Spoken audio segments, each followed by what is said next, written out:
Hello, viewers. We've come with our episode 10 of our realities of life. Most people believe that love is the answer in every marriage. They will tell you find love, feel love, follow love. But if love was enough, every relationship will be heaven on earth. Why? Yet, every day, relationships end despite real feelings being present. Why is it so? Because relationships, I feel it requires more than love. So today, we are going to explore the foundations that truly sustain healthy relationships. Trust, communication, commitment, shared values. Because love may start the journey, but there are other things we need as spice to spice that love so that it will last. We need other things. Other things are needed to spice that love. Okay, so we have come today.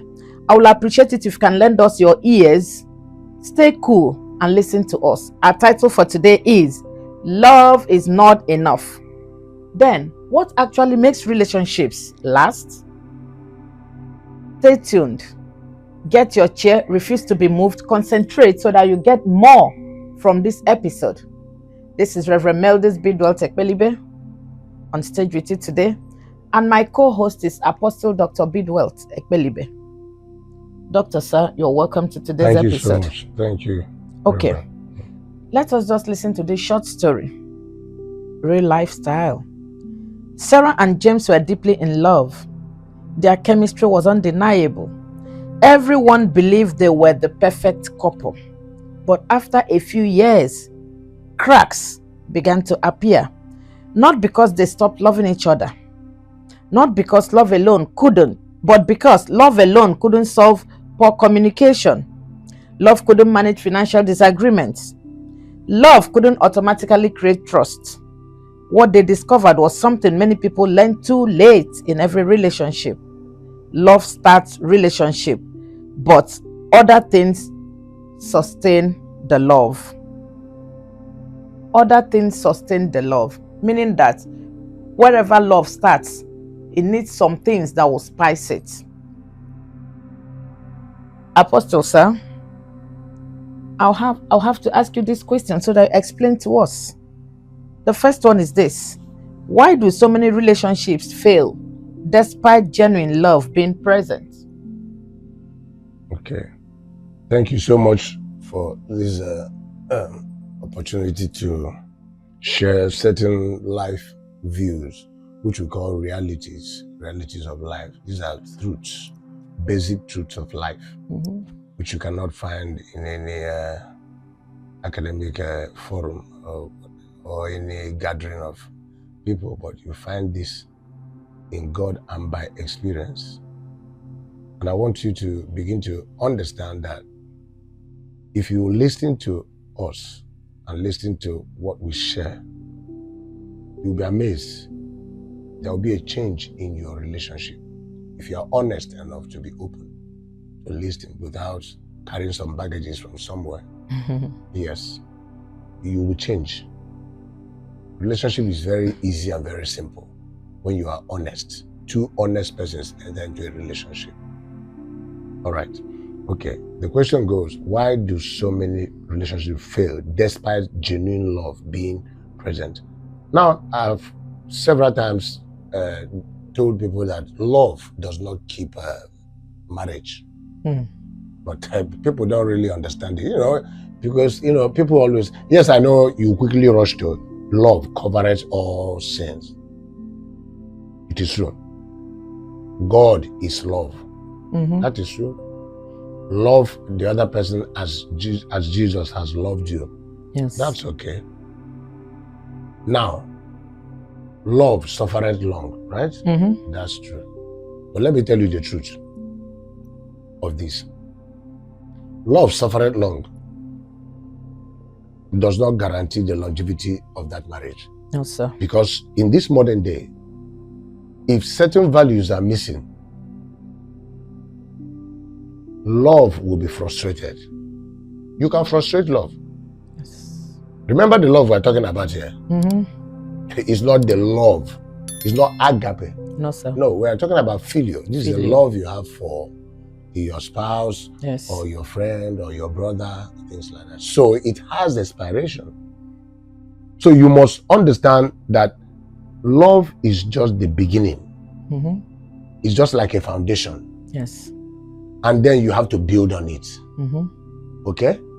It's like having a foundation and you have not built on it. And every time you stand in that foundation, you're saying, this house is this house is a 2-story building. This house is a duplex. This house has so thing. This house is air conditioned.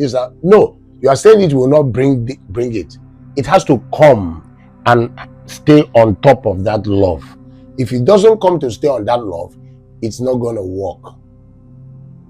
So body chemistry, like people will always say, that body chemistry, it has to be there before you enter into marriage, or before you engage in a relationship, or you need it for a 100% relationship. Number one is that there is no 100% relationship. Yes. Number two is that the body chemistry, you understand, is just a part of it, but it should not be relied on. It should not be relied on. Because if you're waiting for body chemistry, that means you'll be relating with every person. The lady will be relating with every man. Different men of different structures. Some with macho, some slender, some with whatever. Some short, some tall, some with beard, some without beard. Some will do their hair, some will plait it, some will not. So your body chemistry will continue running helter-skelter, and until at a point you get frustrated. And by then, you will never have a relationship that you have succeeded in building. So body chemistry is just a part of it. It's not the main thing. Look at here. In that real life story, they told us there that these people, they have genuine love. It was a genuine love, right? It was a genuine. The body chemistry was okay, both of them. Yes. But at the end of it all, so we have to understand that it's not about the body chemistry. It's not about the love in quotes. It's all about other things that help to build the relationship, which we are going to unfold as the discussion ensues. Okay, we are going to unfold them as the discussion ensues. But just understand that body chemistry and then love, does not keep relationship. Does not, because we have seen relationship that was entered into, and all of a sudden they broke apart. There was genuine love. There was body chemistry. The man married the kind of lady that he wanted. Yes. The lady married the kind of man that he wanted.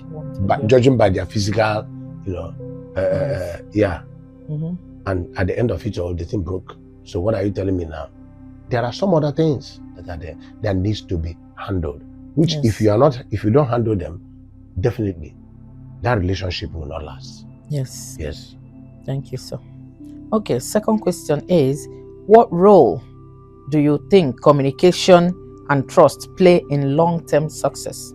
Okay, this is exactly what we are saying. Now we have entered into it. In the first question, I made it very clear, your genuine love and body chemistry cannot keep a marriage.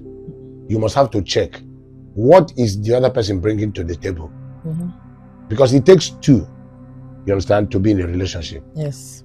You don't enter into a relationship with yourself. You enter into a relationship with somebody. Yes. So the person is expecting you to bring something to the table. The other partner is expecting the other one to bring something to the table. Yes. You understand? So irrespective of whatever you feel about each other, something has to be on that table. Yes, sir. Is that I'm looking at your certificate that I believe that tomorrow this thing is going to be useful in this marriage. Or I'm looking at your communication skill. Yes. You understand? The way you talk. Because you can be beautiful.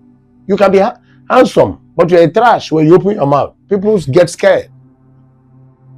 And somebody from outside the window will be pointing at the husband of that woman and say, how I wish this guy is the person marrying me.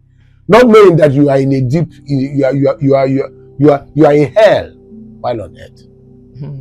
It's not supposed to be so. No, sir. Marriage is supposed to be enjoyed. Relationship is supposed to be enjoyed. So the communication and trust, they play a long-term success. Yes, sir. Communication and trust. These are part of the healthy foundation that has to be in the marriage. Yes. So it's not only love. The man has to be a person that have a very good communication skill. You understand? To relate with the lady. The lady has to be a person that can be trusted. Do you understand? Yes, sir. A person that can be trusted. Very, very important. You don't tell me A today. Tomorrow I notice that it is B that you are doing. And you say, oh, honey, I'm so sorry. It was just a mistake. I was carried away. Then the next day, you move to C. So every time we keep trying to change each other, that's not good. That's not going to last. It's not going to make the relationship, to last. So communication is very important. You have to learn how to relate with your partner. You have to learn how to, give feedback. Now, there are people that don't like you to correct them openly. There are people that they don't mind. You can correct them anywhere. Yeah. They don't mind. And so you have to study your partner and know the kind of person that he or she is. If your wife or your lady is a person that does not like to be corrected outside, stop thinking that you are going to bend her and then she will start to do it. If she's doing it as of a slave. Yes. It's going to be a problem because she's compounding hate inside and it will burst someday. So what you are going to do, find a way, jokingly, find the best time of that lady and then bring out these things and everything will be sorted. You understand? Yes. Corrections will be taken and nobody will be hurt. Okay? So that is it. So on the part of the lady, on the part of the man, the same thing, trust is very important as well. Make sure that you believe in each other. Make sure that whatever you agree is what you are doing. If there's a situation that needs to be explained, go ahead. Let it take some time, but let it be explained so that the relationship will move on smoothly. All right. Thank you, sir. The third question is, are shared values more important than physical attraction? Shared values. Yes. Whether they are more important than physical attraction. Both of them are very important. Both of them are very important. Okay, they're very important because I've been in marriage for a very long time, and God has given me that privilege to be in this marriage, and I can tell you a lot of things that are involved. Okay, now some people take their shared values like, oh, I like coffee, and then this guy likes coffee. Both of us will like coffee. Okay, because of that, I like hanging out with him because he likes coffee. We go out to a coffee shop. That's okay. A day is coming. Maybe the guy is now being diagnosed that he can no longer take coffee. So what are you going to do? Are you going to look for another person to go to a coffee shop? So at times, we prioritize things that should not be prioritized. Okay? Yeah. Now, shared values are okay, but we have to be very careful on how we elevate it. Okay, above the basic norm of checking the person that you want to marry, knowing the kind of person that he is. You understand? Now, the physical attraction aspect is good because, first of all, the eyes have to see, then before the mind begins to think. Yes. Okay, and that is why many people today are being deceived anyway. Yes, sir. Yes, many people, because the ladies and even the men, they have found out this. So what they normally do is that they spend more time building on their physical, endowment. Permit me to use that word, endowment. Okay. And they start to build up on those ones, and then using it to deceive people all around them. Meanwhile, inside them, kind of worms. You see that? So you have to be careful to read in between lines. Look beyond the physical person. Yes. Be very careful and meticulous when you are making your choices. From the first time you come in contact with a person, the approach, you have to be sensitive. You have to, if you don't have a discerning spirit, ask God for a discerning spirit, so that you'll be able to discern. Yes. This is what we call spiritual intelligence. Not just the person is talking. Anybody can talk. Yes, sir. But there are people that have the gift of the gab. Yes. And these people, you keep your ear, with them, they finish you. By the time you leave that place, you can even go home and even slap your mother or your father, carry your load and follow the person, not knowing you are moving into hell. You see the point? Yes, and that's sir. how many ladies have entered into hell and chosen a man. And many men have entered into the waters and into the hell to choose their partners. Why? Because they are carried away by what they see. We don't do things by what we see. The Bible told us that the things that are seen are made with, are made with things that are not seen.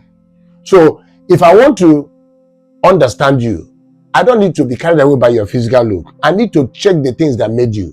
Yes. That's the spirit. So I need to decode you in the spirit. So I need to spend time to pray. Yes. I need to spend time to pray. And when I spend time to pray, the you that you are hiding is going to come out. Yes, sir. All I need to do is to start to thank God for your life and ask him to expose you.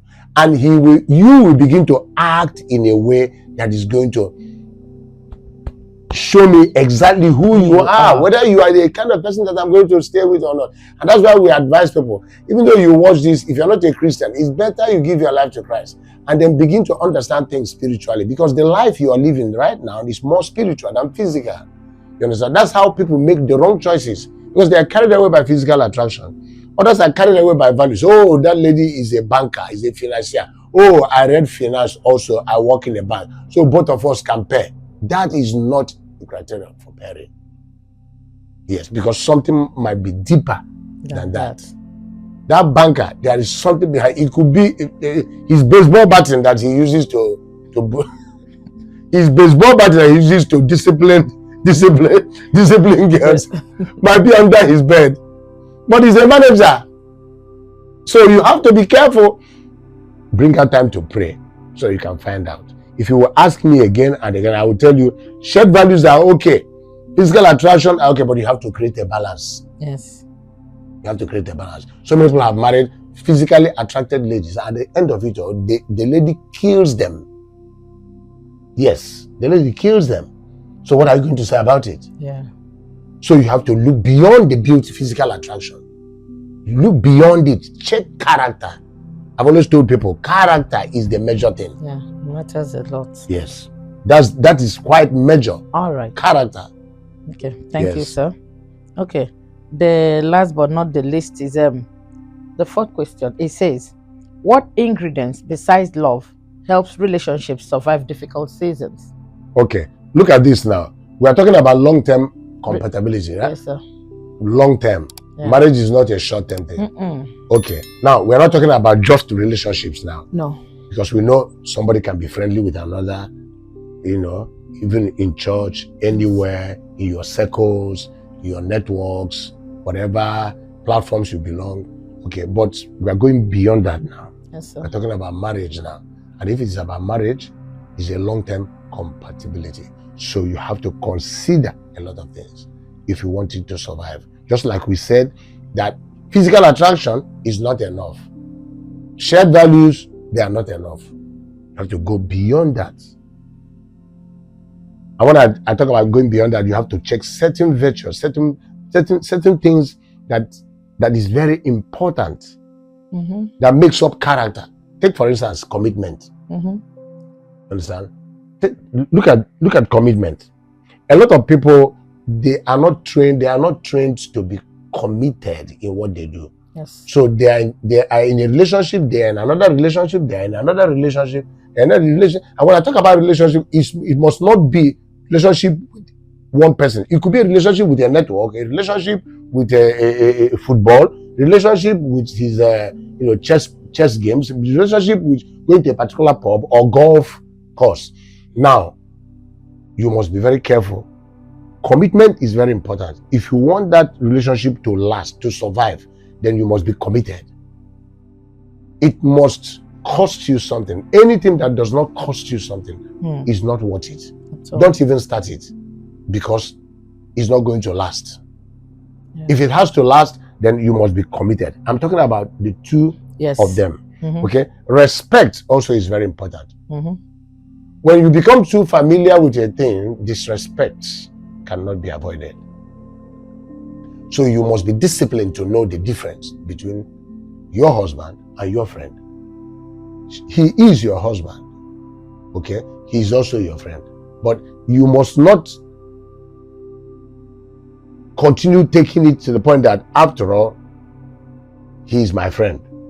Always understand that he is my husband and give him the respect that is due him. You that is the man, remember, she's not just your girlfriend, she's your wife.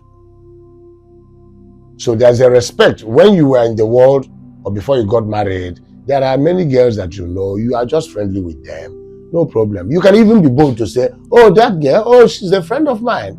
The other one, oh, she's a friend of mine. Now that you are married, you cannot be saying she's a friend of mine. I know that some people say, oh, but it doesn't matter. Somebody can be a friend. So long I know myself, it's not my wife. You are joking, not in this world. You can't tell a girl you are my friend and she hears it by mistake. And she says she should be taking you as a just ordinary friend. No. In a certain culture, in a place called Nigeria, the same name that they gave to a friend, a man that is a friend, is the name they gave to a husband. Mm-hmm. So what are you going to talk about that? So you are calling the girl, she's my friend. You are the man. You are calling the girl your friend, and the girl in her mind is taking you for a husband. Mm-hmm. So you must be careful. So now that you are in the same boat, you have married her, know that she's not just a friend like the other girls before you got married. This one is a wife. And if she's a wife, she has to be respected as a wife, not as a girlfriend. Because there are things you don't do for your girlfriend, but you got to do for this one. Let me tell you one of the things. The Bible says that husbands should love their wives, just like Jesus loved the church and was ready to give his life for the church. So you can't give your life for your girlfriend, but you have to give your life for your wife if it calls for that. That doesn't mean you have to commit suicide for your wife, or you have to go and steal for your wife. But it means you have to go to extreme. Whatever it does, it will take you to make her to be comfortable. You have to do it. That's your responsibility. But the woman also, the Bible enjoined you to do what? He said you have to make sure that you submit to your husband. It's when you submit to your husband, that's when that love is provoked. And he will be ready to die for you. When you don't submit, stop expecting that respect. So many ladies, they want to be respected, but they are not submissive to their man. The Bible says to your man, to your husband, your own husband. Not to every man, but to your own husband. So respect is very important. And the English people says that respect is reciprocal. When I respect you, then you respect me. And the relationship continues. These are very good ingredients. And the other one is vision. What do you have as a focus in this relationship? So many people barge into a relationship because they just want to be known as, this is my girl, this is my man. No. What is the vision? Because when you have a vision, then you'll be able to run with it. When you have a vision, then you'll be able to, even if you are offended, you find a way to make peace, because there is something that you people are pursuing. Yes. So vision is a very healthy ingredient, you understand, for a survivor of a relationship. Vision. Yes. Even when you want to, maybe if you join with your friends to start a business or to start an investment or whatever, you understand, vision is what drives all of you. You might come from different religious backgrounds. Yes. Vision is what drives you. So it doesn't matter whether the one is a Muslim, the other one is a Hindu, the other one is a Buddhist, and now you are a believer. It doesn't really matter. What matters is, do you have a vision? Do you have a focus where you are driving at? That relationship will stand. It can break. Yes. It can break. Now you bring it back home to marriage, the same thing. Your wife could come from the poorest background or the richest background, and you are coming from a middle-aged background or the richest background. It makes no sense. Both of you can stay together if you have a common vision. That's why the Bible enjoined us. It says, write the vision, so that they that will read it, we do what? We run with it. And two cannot work together unless there is an agreement. Vision is a platform of agreement. And when we focus on vision, we move far. Relationship will be stable. Finally, maturity, just like we said before. You get matured as you continue the relationship. You are not matured when you are out of the relationship. No. And you continue to learn as you are in the relationship. Never you come to a point you said, no, I've stopped learning. I've known everything about this, about marriage. So nobody should. I've read books about marriage. So nobody should teach me anything about relationship. You can, even your child that you gave birth to, that is 1 year old, can teach you something about that marriage, Yes. that family. As that child is, crawling, trying to break things in your house, and you now still thinking that you are still the boyoyo, not knowing that your TV can be broken, and you don't have to touch the child, and now you still think that you are still living in a cozy apartment, and your girl comes in and says, "Oh wow, this bed is very neat," and then that child is coming in. As you carry the child, it defecates on your body, or the child is smelling because the child has defecated and nobody knew. And now the next thing is, "Oh no, please, I don't like this kind of thing." You are calling your child a thing. A thing. This is the point. So maturity is very important. You keep maturing, keep learning, be ready to be taught. Even if you're a child, your house help, your manservant, your driver, your whatever can teach you, your wife can continue teaching you. You have to continue learning. Be ready, be open to receive corrections. And then that builds you. That is what is called maturity in relationship. Oh, thank you, sir. Yes. At the end of the day, we've heard what the apostle has said, that love is powerful, love is beautiful, love is necessary. But lasting relationships require more. They require trust when emotions are low. They require communication when misunderstandings arise. Yes. They require commitment when challenges appear. And they require shared values when life becomes complicated. Life can always become complicated from time to time. So in this situation, shared values are necessary, because the strongest relationships are built on foundations. And when the foundation of any relationship or marriage is strong, the relationship can survive the storms of life. Love may begin the story, but wisdom helps it last. We have come to the end of today's episode. That's good. This is Realities of Life HQ, where where we don't just discuss things, even if it's uncomfortable. We confront the truth. We confront the truth, and we give solutions. So we urge you to stand in for us next time, same time next week, for another episode. That will be episode 11. Please like, follow, share, make your comments, hit the notification bell. For those of you that have subscribed, that are following us, God bless you. We thank you. Please share. Let your friends know what you're enjoying. Let them enjoy with you. Someone out there is waiting for an answer that will come from this to change his or her life forever. Thank you so much. Thank you so much.